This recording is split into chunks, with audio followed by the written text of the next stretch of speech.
This is a Trane gas furnace.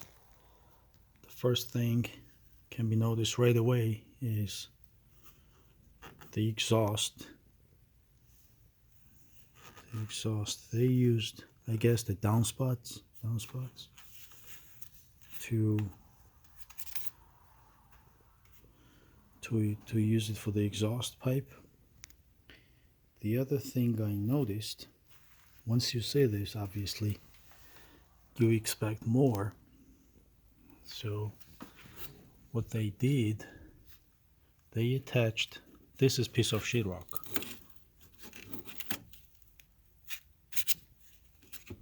Obviously I've never seen anything like that before, but this is piece of sheetrock. That's how they attached inducer. They use the sheetrock screws as well, so that's good. Next thing, pressure switch is hanging here, and there is one connection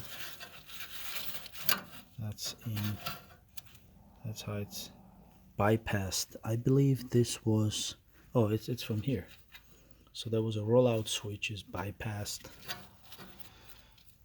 in this glove. Let's find even more. Yeah, I guess that's enough to have this furnace shut down. I've never seen the downspouts and sheetrock to use to secure the inducer. Yeah, not too much comments are needed in this case. It's completely neglected. Well, the other thing that I actually want to mention here is the supply pipe. I'm sorry, supply duct is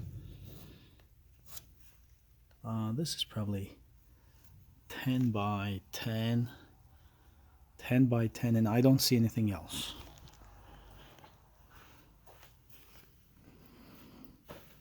So then this is oversized furnace, actually undersized ductwork, because the house is pretty big,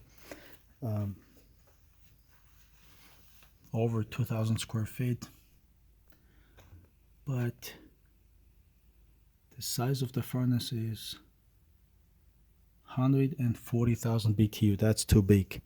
That furnace is way too big for the house. So the furnace is oversized and ductwork is undersized. Two things happening at the same time. That's the only supply.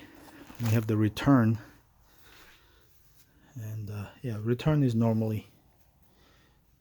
the proper size. All right, I thought it would be interesting to find sheetrock and downspout drain used as an exhaust. Also, what's that? It's a regular duct tape. That's a regular duct tape. Okay, thanks for watching and enjoy the video.